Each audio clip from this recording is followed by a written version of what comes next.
Love to hear a Bob White singing his song. See a big buck on a frosty dawn. Watch our kids catch their first bluegill. See them laugh and hear them squeal.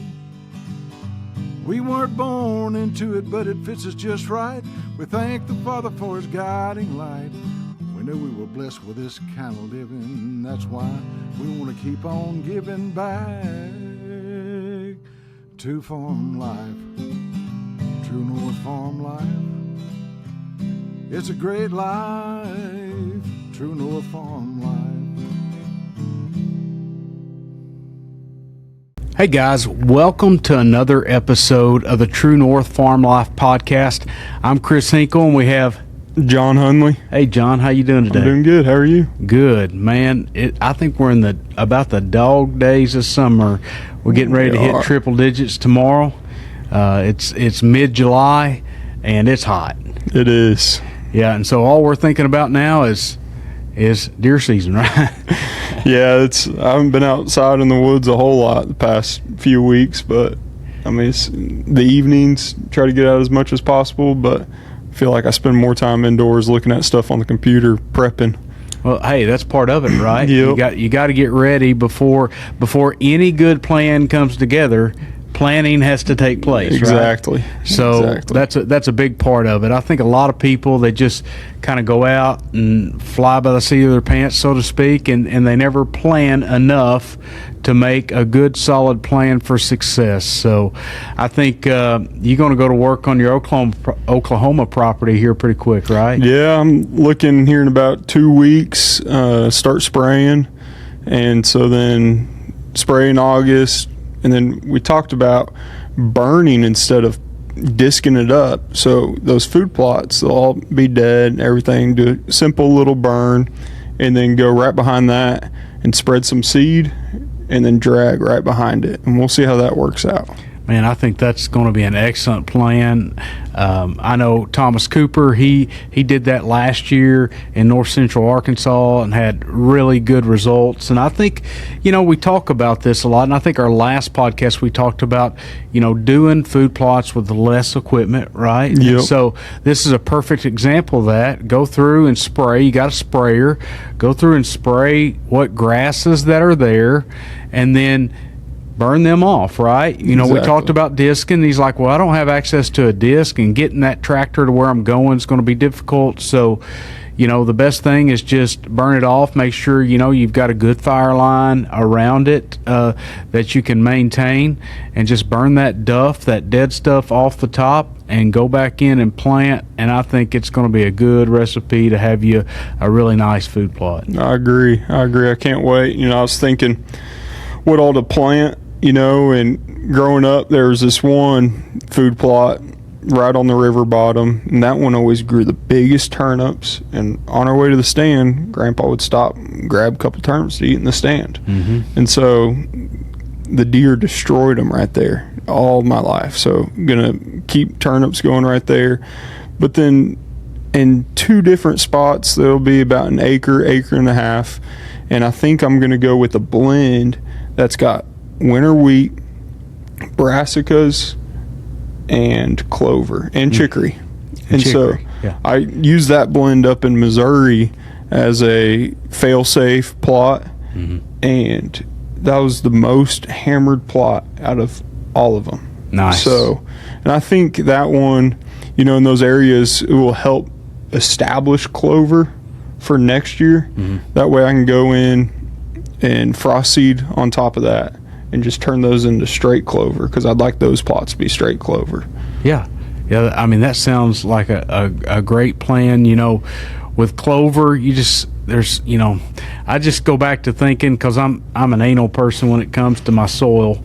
I think about pH, I think about P and K for clover and where that stands. I'm getting ready to plant alfalfa. That's what you're saying. Fall. So in planting alfalfa, it's even more important to make sure your soil is near perfect. Mm-hmm. And I say perfect. Right now my soil pH is at a 6.8, which is close to 7, right? and it says that I need 90 pounds of P and 90 pounds of K per acre, and it's a 3-acre plot. My pH is a little low, so how can I adjust that? I don't really want to hire a lime truck to come in and give just a little bit of lime, right? So what I'm going to do is I'm going to mix some pelletized lime in with my fertilize when I get ready to fertilize, and just put it all down at once, and then I will work the ground. With alfalfa, it is kind of required that you work the ground a little bit more than it is with other seeds like wheat or something like that, and you've got to make the ground really firm. So my method will be that I've already sprayed it to kill everything in my plot, and what I will do is in the mid-August range for my region, is I will come in, I'll work the soil, and I'll do this all in a day's period. Well, let me go back. First, I'll put my fertilized lime down. That's the first thing I'll do.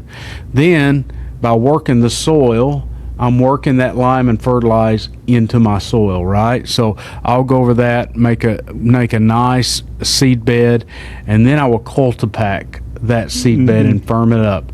And they recommend that you cultipack it twice before you ever start. So when you walk across that seed bed, that tilled soil, you don't want to see where you make 1-inch indentions with your feet when you walk across it. You want it pretty firm. So by running over it twice with that cultipacker, you'll firm it up pretty good. Then you seed it, broadcast it, and I'm going to plant a seed called Common Sense Alfalfa. And it's sold at Nixa Hardware in Springfield, Missouri, and I believe the rate on it is around 20. I got to look back at this, but I think it's 15 to 20 pounds to the acre that I will broadcast that, and it'll be perfect for that 2.5 to 3 acres that I've got a 50-pound bag. And then I'm also going to mix just a small amount of oats in with it, like 40 pounds to the acre, somewhere in there, just a small amount to give it a little nurse crop coming up, because this fall it's probably not going to be a big stand of alfalfa, but coming on to the next spring is when the alfalfa will kind of really come on. But going through the winter, the wheat will help kind of carry that plot over. Yeah, I mean, I'm a big believer in alfalfa. I've seen hundreds of deer out in alfalfa plots. Out in Oklahoma, the guy that bought our place that lets me hunt still, he also bought our neighbors, and on their big pivot field, I mean, it's got to be over close to 100 acres on this big pivot field. And I'll go out there pig hunting, and with the thermals, it's just littered with deer. You can't get close to pigs because the deer just bust you. And he's been talking about turning our bottom into full alfalfa. And every year I'm like, man, get on it, come on, because I mean, he could have 300 acres of alfalfa right there, and it's all irrigated. But be careful with it, because I wouldn't rely on it as your main food source, because I'm not too sure if there's enough protein once it comes to the winter time to sustain a healthy herd.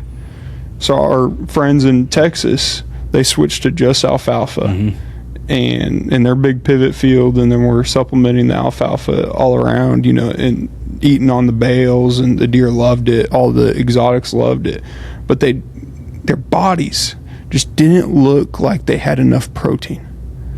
And so a big frost came, and it about wiped out the ranch. So I don't know necessarily if it has enough protein to withstand a harsh winter, if that's all they got is alfalfa. Well, alfalfa is very protein rich, like 30+%. But what happens is when that frost hits that and it goes dormant for the winter, then that's where the issue kind of falls into, right? So it's great for the summertime, but if you're just relying on that all year round, that's where you get the problem. Similar to clover, though, exactly. Right? Like clover is great 9 months out of the year, but there's 3 months in the middle of the winter that it don't produce a lot. But you think about everything else. Think about soybeans. Yeah. Right? Yep. You plant it in June, and it's probably going to last till the end of the year. Mm-hmm. So you have roughly 5 months that it doesn't feed. Yeah. With alfalfa and clover, you narrow that gap down to about 3 months. However, there's things that you can do with your soybeans, like broadcast wheat in that, so that it kind of carries that gap. It makes that gap a lot smaller, or really it creates not a gap, right? Mm-hmm. And so that's what we want to create as a land manager, is not a gap. And listen, alfalfa, you'll talk to some people and they'll say it's one of the most attractive food plots that you can plant for deer. And I don't know that I would disagree with that. However, I've never been one that's planted alfalfa. I've only talked to people that have, and I've not done it myself. And let me take that back. I planted alfalfa, but I didn't plan right. Yeah. I didn't set myself up for success. I thought that if I had good soil in a bottom ground, that I would be able to grow good alfalfa because the soil was rich, right? Well, the soil was rich, but my problem is that it held too much moisture. And when it did not drain properly and it held moisture, alfalfa doesn't do very well. So it's got to be on a drained soil. So this time, how I'm doing it differently is that I've got my pH close to right. I've got my soil amenities going to be right. But I'm planting it, it's got a little bit of a slope to where water doesn't sit anywhere on my plot. It drains off pretty naturally. So now I feel like I'm set up a little bit better for success with my alfalfa planting. And another reason is, we're always wanting to try new things. That's, if we plant the same thing year after year, over and over, we never learn anything, right? So you gotta try new things and see what works, what doesn't. And on my radar right now is alfalfa, and I don't have that. And a mile away, there is one 20-acre alfalfa field that the guy does for hay every year. And let me tell you, every evening in the summer, and it sits right on a road, right? So across the road is heavy timber, and on the other side of the road is a wide open alfalfa field. But every year in the summer, there's going to be 20 to 30 deer filtering from that wooded area over to that alfalfa field. And I'm not seeing that in my beans necessarily. They love the alfalfa. They love the alfalfa. So that's going to be my goal for, to have a food plot with alfalfa in it. And I've also been dreaming about a turkey strutting in there too. So that's on my radar pretty heavy. But no, that's that's kind of where we're at this time of year. We're thinking about what we're planting. My corn right now, I did a little bit different this year. I used 150 pounds of urea instead of 100. And most people will say, well, 100 pounds of urea is fine for growing for deer. And listen, I've not been dissatisfied with the corn that I've grew every year.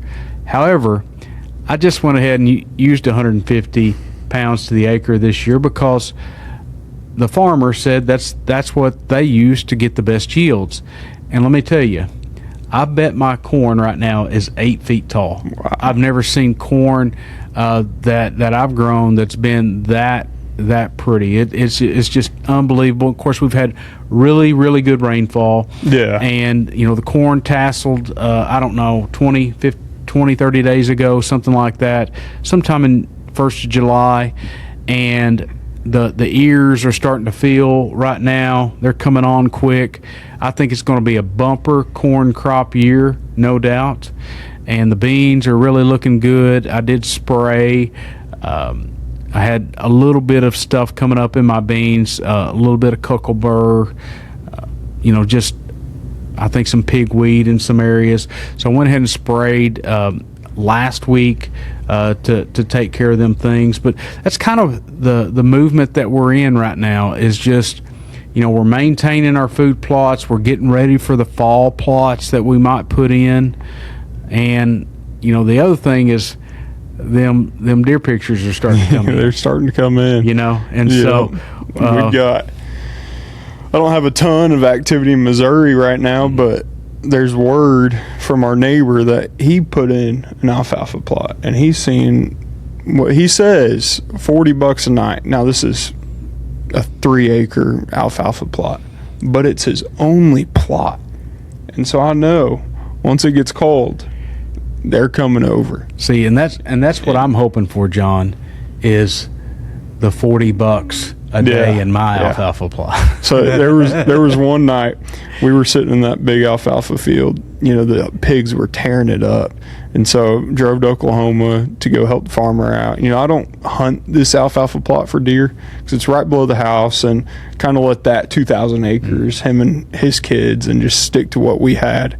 But I'll go over there chasing pigs, and he loves it. And we were sitting there creeping up on some pigs, and I get a ding on my phone, and I had a cell cam on the other side, and I look over with the thermals, and I can see 4 or 5 bucks just sitting there right there in the thermal, and I look down at my phone, and I'm able to see what deer it is and everything, and then you scan around, and there's 50 to 100 deer in this whole plot, and it's something magical. You can go out there and see that many deer.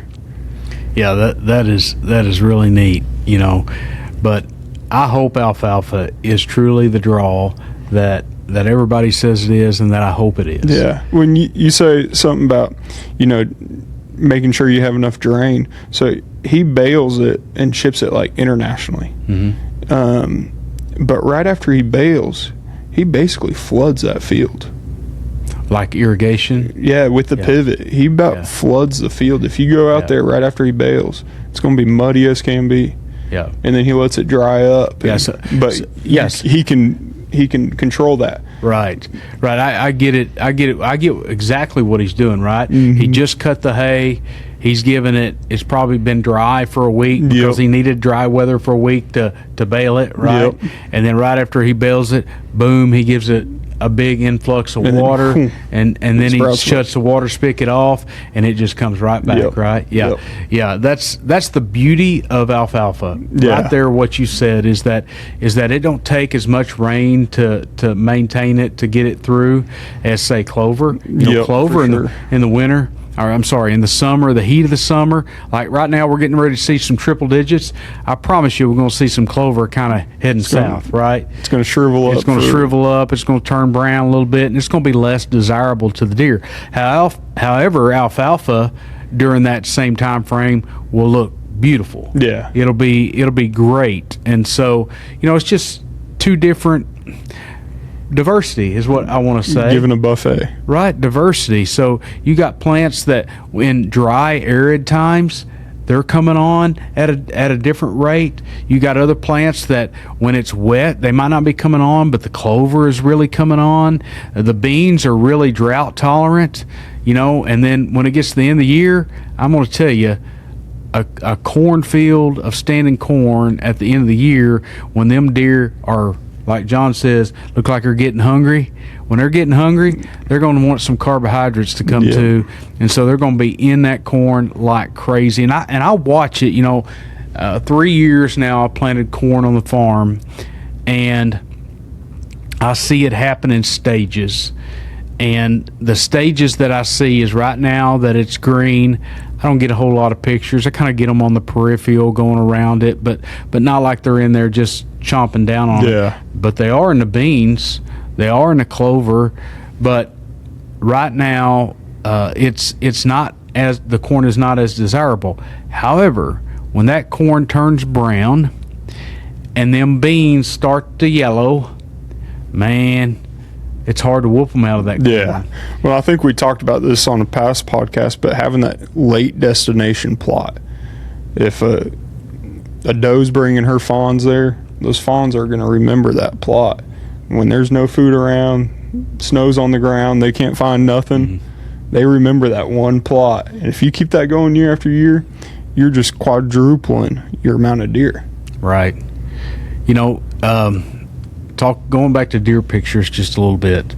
Got a couple deer this year that I really can't figure out what deer they were last year. Like, and just looking at the pictures, I'm like trying to match it up to deer, and right now I'm just not doing it. And I don't know if it's truly different deer, Yeah. or if it's just one deer that has exploded, right? But let me just put it this way. I think it's going to be a special year. I really do. And, you know, my daughter that keeps getting the deer pictures come in, she says, she just sent me one word yesterday. She said, dibs. And I'm like, no way. This is not how this works, honey. I'm just letting you know.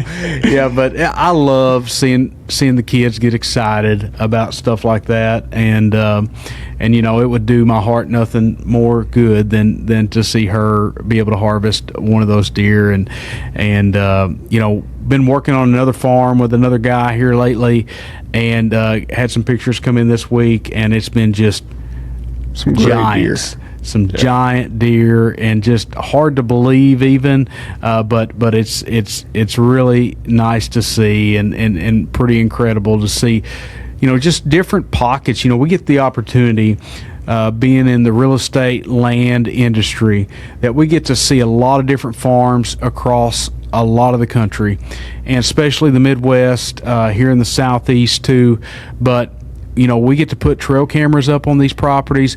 We get to see what is there, and it kind of puts us in check with, you know, different, let's just call it characteristics or genetics in certain areas that are maybe better than others. And so it's really awesome to see that kind of stuff and take note of it, and just see how that develops. But it's been really neat to see, and just so thankful to be able to do that.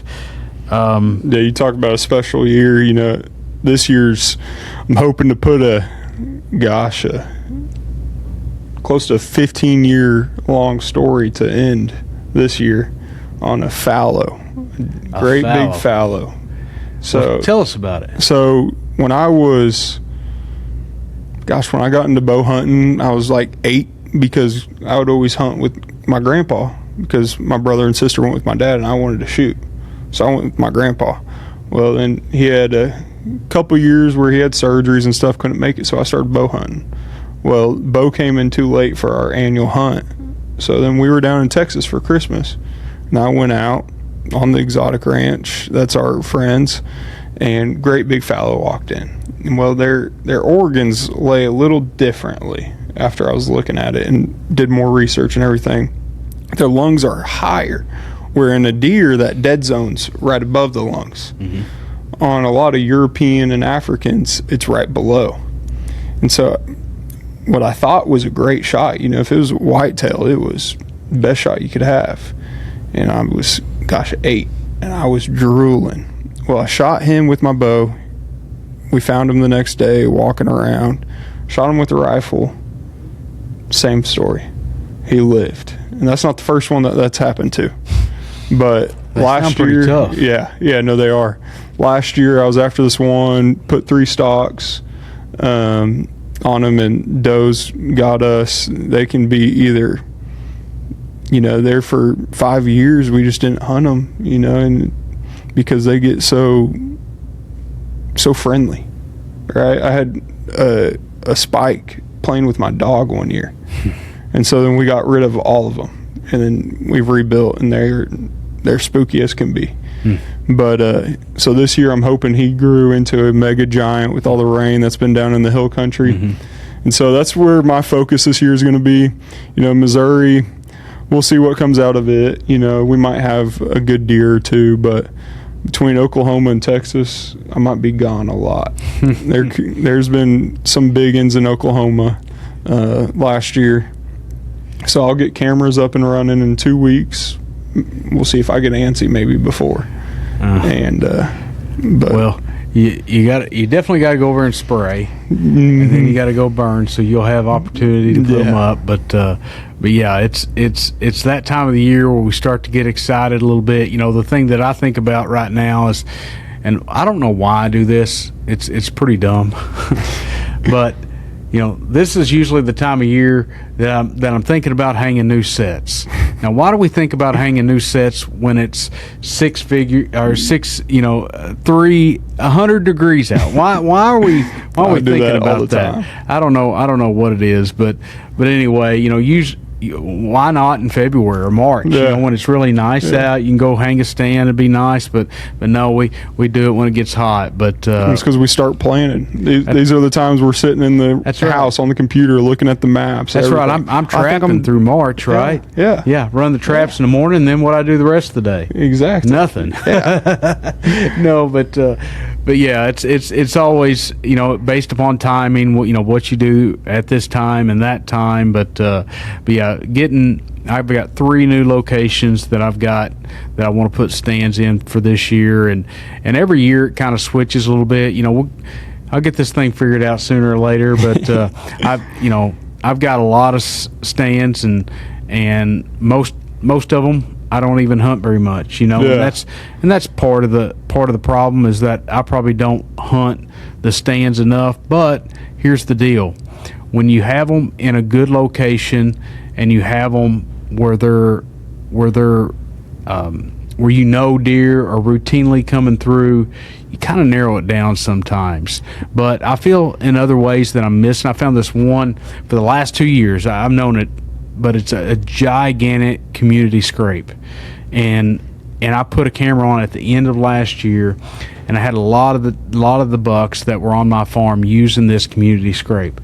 Now, I've never had a camera on it, never had a stand hung on it, but it's on a good spot of the farm to hang a stand, to have the right wind, but I've not done it yet. So that's what I'm going to do this year. I've got another stand that's not too far from the cabin there that I'm going to put in a pinch area there on the creek that I've seen some good deer crossing there too. So, and then this might sound weird, but built my pond a couple years ago, and this year in the snow, what I noticed was on the backside of my pond dam, the creek kind of comes in close to the pond. Mm-hmm. I've got my drain tube that goes out there into the creek, and where that necks down there, them deer are crossing right at the bottom of my dam right there. And so this might sound crazy. You can put a stand right there. But I'm going to put a hay bale blind on my pond dam.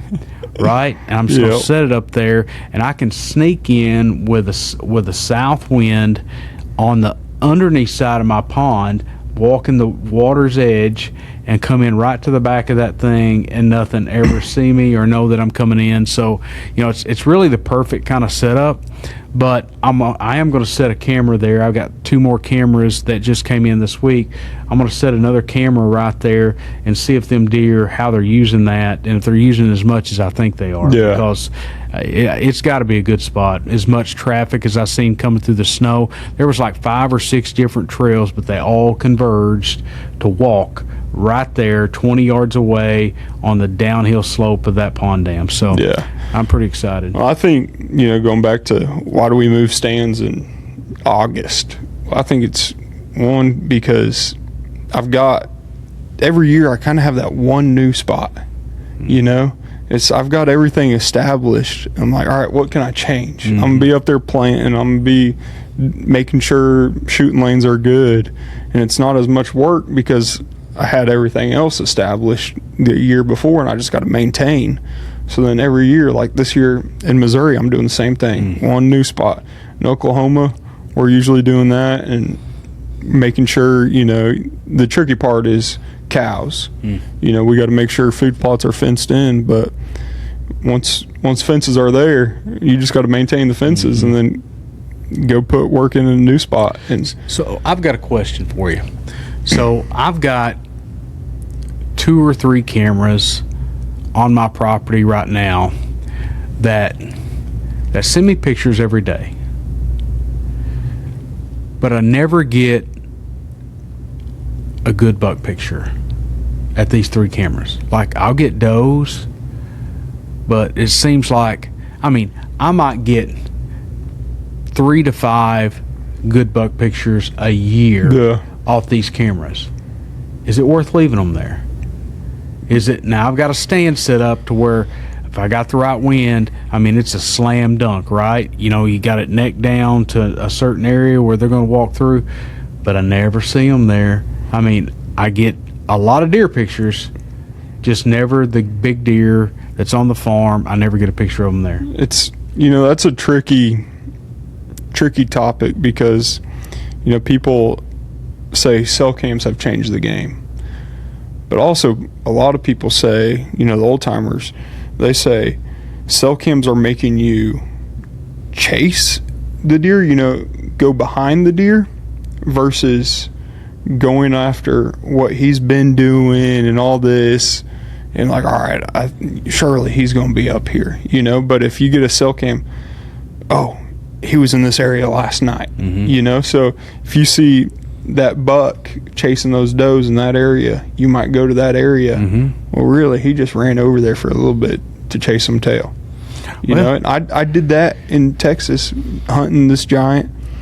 I was, you know, out there. We don't have cell cams because you don't need them, and I was pulling cards every day when I'm out there, and I saw him on one end of the ranch. Hold on. If you don't need cell cameras and you're pulling cards every day to see where he was, explain that. I was going crazy after this buck. So you would have benefited from a cell camera. In about half the ranch, we got cell service, but they won't send. And so it's like a waste of time. You know, so right, most of the time you're not chasing one deer out there. There's 5 good deer, but I wanted this one. And so I was chasing after him. And I was like, all right, I'm trying to locate him. Where has he been? Well, I got him on camera on one corner of the property. So I was hunting in that whole block. And the last morning, I was like, you know what? Let's go where he was in the summer. Shot him 5 minutes into shooting light. So, I mean, because I saw him on picture, I was chasing where he was versus what I thought he was going to do. Right. Yeah, I 100% get it, you know, and right now what I think about this time of the year, you know, if you've got 3 or 4 good bucks on your property, you know, like, how do you keep them? Like, yeah, I mean, really, we probably don't play much of a role in this, but, you know, what I like to think is let's just say that my farm is 160 acres, and I've got these different quadrants within my farm that are quality bedding areas. And not to say that a deer is going to live on the northwest corner or the southwest corner or in the middle. You know, I'm not saying that at all, because they roam. They go here, there. They're off and on my property probably daily. But what makes them want to be there just a little bit more? To me, it helps me so much because I've only got crops on one side of me, and they harvest all of them. Yep.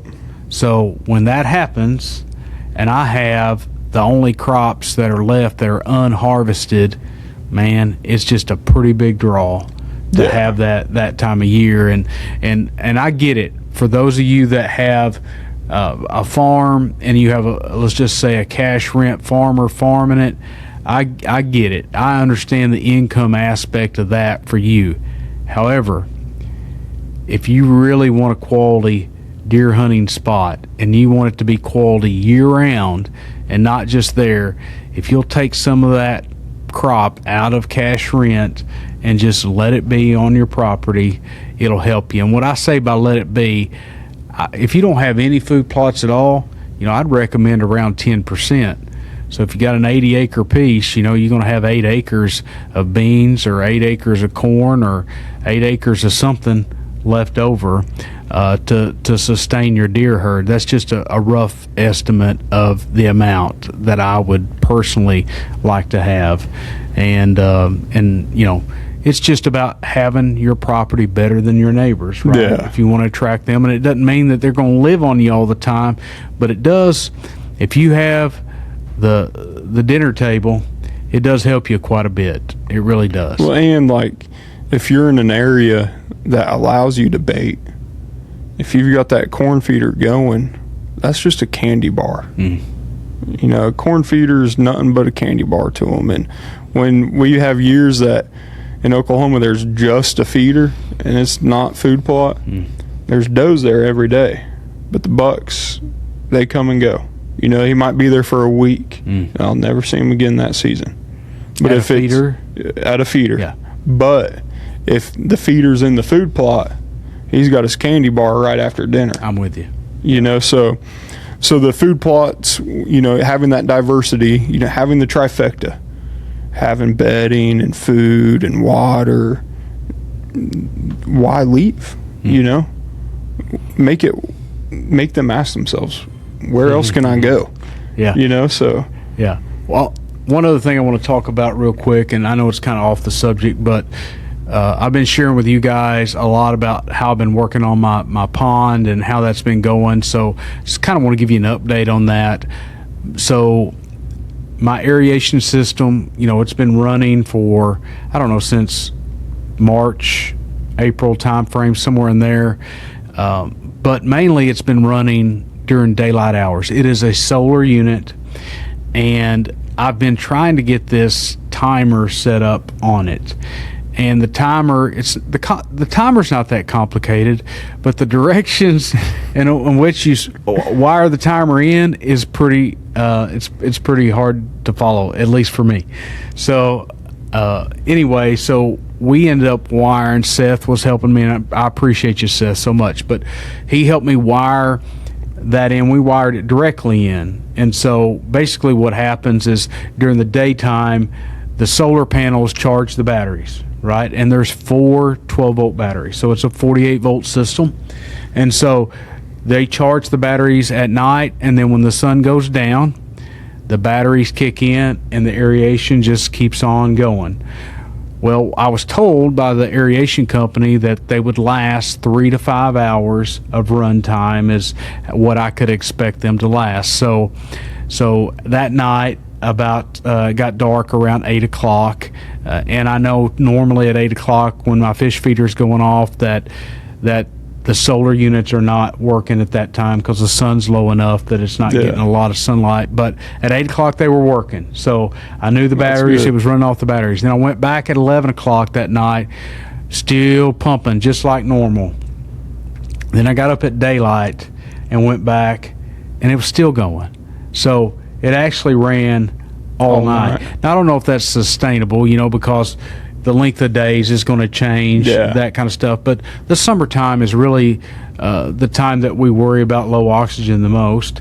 So I think it's going to work out really, really well. But in the meantime, I think I did get the right directions finally from the company on how to wire that timer in so that I can get that straightened out. But that's been fun to work with. My good buddy Stanley, he's getting ready to put an aeration system in his pond and should be in a week or two. So I'm kind of excited to help him out with his, and he's got I think it's maybe a half acre or somewhere, maybe 3/4 of an acre of a pond there, and but he didn't go solar. He's actually got electric there. It's close to his house, so he was able to run electric line there, and he's just gonna be totally electric, which that would be my rather too, but running it for 3/8 of a mile is not too practical for me. And then the electric company was wanting I think they quoted me like $6,000 or $7,000 to do an install for a drop for electric, and then it was going to be $50 a month just for the service fee. So I was like, listen, I'm going to have less than that in the whole entire unit. So it made sense for me to go solar. But anyway, John, do you have anything else? I think we're good.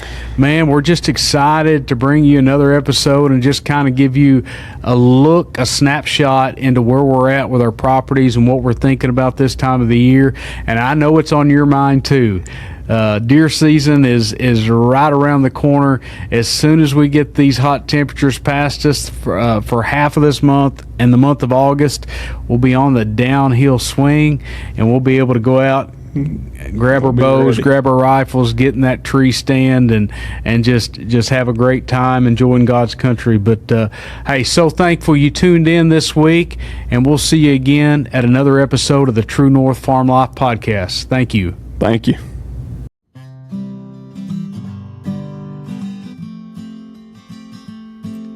We love to hear Bob White singing his song. See a big buck on a frosty dawn. Watch our kids catch their first bluegill.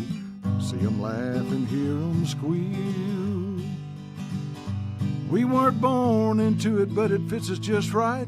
We thank the Father for his guiding light. We knew we were blessed with this kind of living. That's why we want to keep on giving back to farm life. True North farm life. It's a great life. True North farm life.